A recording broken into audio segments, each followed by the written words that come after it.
So how do you think it will perform in different economic scenarios? Now, most of the things you've mentioned, especially the location, is Nigeria. How do you think this will perform in other nations of the world in economic scenarios? Now, we know that at this moment, there's a lot going on in Nigeria, like a whole lot of people are having issues feeding and all of that. And then now, other parts of the world, of course, there's so much going on. So, with this land banking, how do you think it will perform in other economic scenarios? The truth is this. Let us use a case study of where we know very well Nigeria as a country. At every point in time where the economy is going bad, it's an advantage for all those who are doing land banking, because inflation does not bring down the cost of a land. Rather, inflation makes the cost of a land increase. So no matter the inflation in the country, your property will always increase in value, because a house you build for 30 million, in today's economy, you cannot sell it for 30 million. You should be thinking of 55 or 80 or 60 based on location, value. There is what they call valuation and compensation when you are about to sell your property. The initial amount you spend, the current value will be put into consideration before it's being sold. So that's where valuation and compensation comes in when it comes to land banking and real estate. Now, let us come to the other economy of the other world. For example, France of today, it is impossible to buy you can't even buy a complete building, no matter how wealthy you are. You could if you are so that wealthy, but let us just say an apartment of today, as at the time I came to France, a two-room and parlor was going to be sold at 75,000 euros. Then, I'm talking about 18 years ago. Now, you can't even buy an apartment of a room and parlor for that same amount. As I speak today, just to buy 2-room and parlor, you should be talking about roughly 180 or 260,000 euros to buy just a 2-room and parlor apartment, not a complete building, in quote, because it all depends on location also. But no matter how, land banking does not diminishes the value of your initial investment. Rather, as the inflation keeps growing, because what does inflation does? Inflation, there is high cost of food, high cost of living. It doesn't affect land banking, and it doesn't bring land banking down. Rather, it increases your land banking in value. And the value of your land banking increases every 6 months or every year. Even when you are sleeping, the value is going up. You can't actually, no human being can bring down the factor of land banking. It's not the factor whereby it's not a business whereby it's being controlled by human being. So you can't tell me somebody who built this house 5 years ago when cement was just 4,800 or 2,100, and you want to come and sell the same house, and you want him to bring down the value of the property because no, it's impossible. So in land banking, just as property is appreciating, land is appreciating, location is appreciating. So what are those factors that makes it more look different and makes it more appreciable? Is infrastructure, road network. Some companies design their estate, build their estate in such a way that it brings higher value as fast as possible. You can't tell me somebody who designed his estate very beautiful and spend huge amount of money in beautifying the front gate, the entrance, the interlocking and other things, and you want to compare it to a land you buy with Omonile, you did not touch it, you did not develop it, even if you are going to reap the fruit of land banking by buying land from land grabbers, it can never be, it is way not compared to what you buy or what you will get from a real estate company, because a real estate company will put that money into developing that estate so that it can appreciate and have more values to the outside business. Because the business is what is the business of a real estate company? Is to make sure the estate look beautiful, livable, and more attractive. And what do people that have money do? They wait. When the estate has grown, they look for money to come and start buying it because they have the money. But you, as an individual, you buy gradually, you invest in the land and wait. Then once you see that there is difference in the development, you can now start selling. But actually, the truth is just that you need to wait enough so that you can reap the fruit of land banking very well. It's not an Okay. investment you do today and you want to sell tomorrow. All right. So, what are the risk factors associated with land banking, and how can it be mitigated? There are some risk factors that are with land banking, which everybody knows is something that every business have a risk. But the risk with land banking are very minor, but you need to consider it. It's not the risk that comes later. It is the risk that comes before you buying in land banking. Number one risk is genuine document. Number two is genuine title. Number three is the real owner. Number four is the land you want to buy. Are you sure it's physical? You need to visit the location. Sometimes you don't need to visit the location. Once you are buying from a trusted and tested company. How the risk can be mitigated is this. I've said one earlier, you need to invite a lawyer to give you the portfolio of the company you want to buy from. Let them go and do their tugging, let them go and do their search, then give you feedback. Pay that money. The money is painful.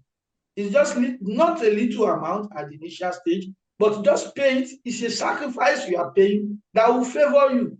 Because paying a lawyer to make search on a company about the background, the portfolio of that company, it will favor you back if at the end of the day, it comes out to be a good company you are investing your money in. But if not, you have another problem that is associated with land banking is ability to buy a good location. For example, there is a location I bought for the past 15 years and it's still remaining, it's still selling at the rate of 4 million. But I am happy because I didn't buy much in that location.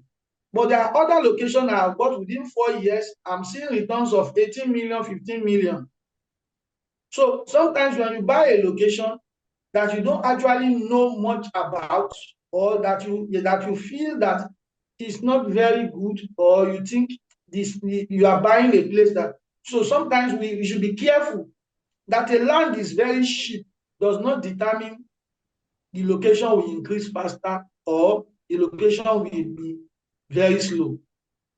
Because it is infrastructure and the work the estate do that makes the estate owner does on that land that makes that location a very high profitable land banking investment. Another risk you should be looking at in land banking is once you want to do land banking, how to mitigate the risk again is make your search. After your search, make sure that the company is a genuine company.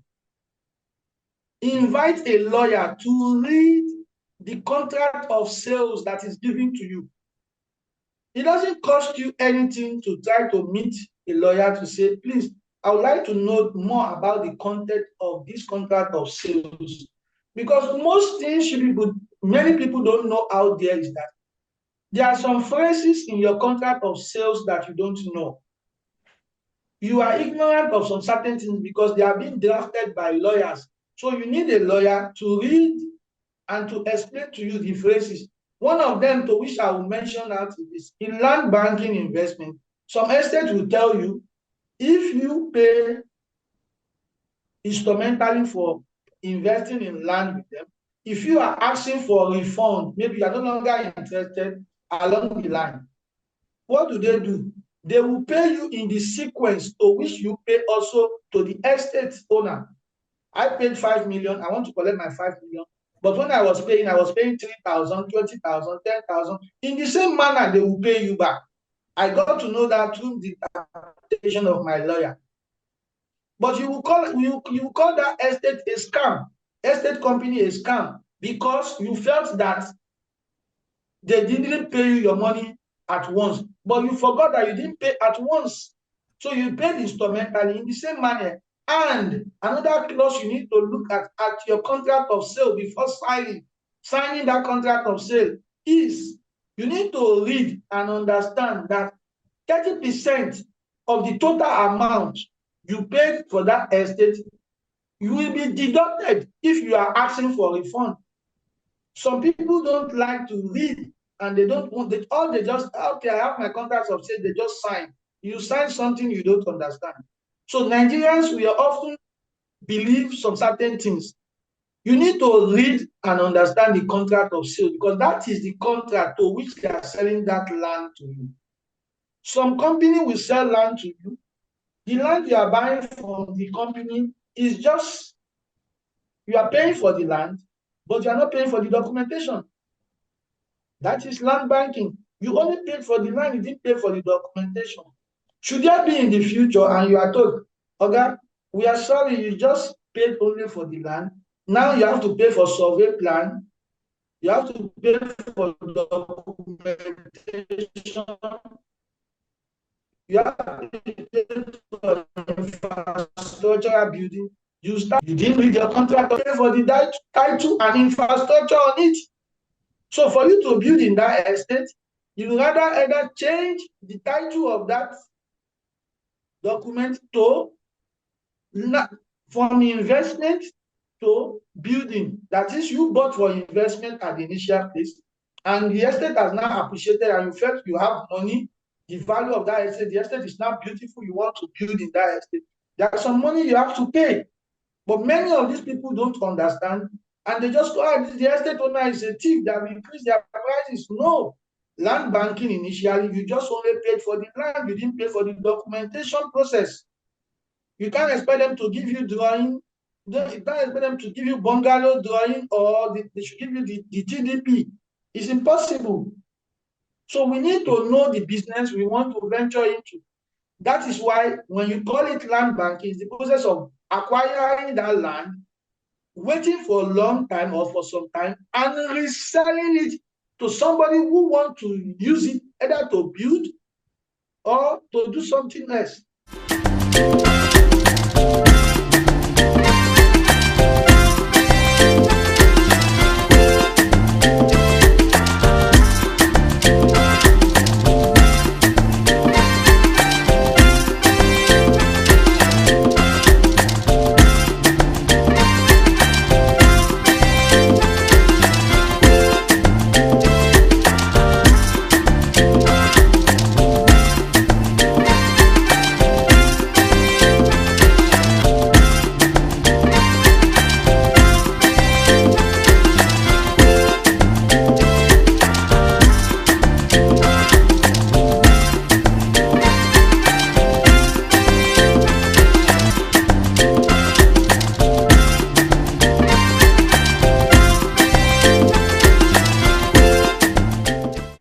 Talk about diversifying portfolios when it comes to land banking. How do you diversify land portfolio?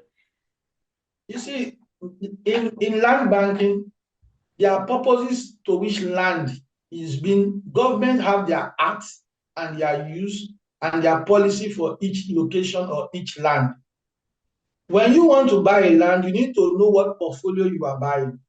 For example, you can, some land are for agriculture, totally agriculture. You can't build a structure on it to live. It's totally for farming or for agricultural purpose.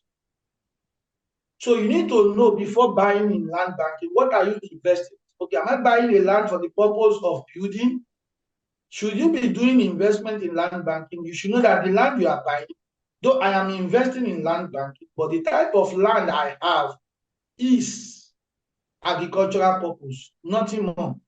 Should I want to invest in land banking and what I want to buy is for commercial purpose?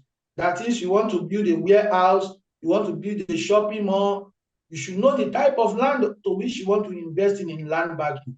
Now you want to buy another land, is it for the purpose of residential, or do you want to buy it for the purpose of the mini estate? All these things are different portfolio under land banking. Before buying, you should know actually which one are you buying. Okay. Because when you buy, you can't change the title because the government indirectly or directly owns the land, and indirectly or directly they have fixed strategy in each location of what those places should be used for. Thank you so much for being part of the show. We indeed appreciate your time. Thank you also for coming. Thank you for being part of the show. I really appreciate your time, and I hope that people have really learned a couple of things from you. And thank you too for being part of the show. We indeed look forward to having another exciting topic come your way. But make sure that you share, you like, and you subscribe to our YouTube channel. Until next time, stay safe.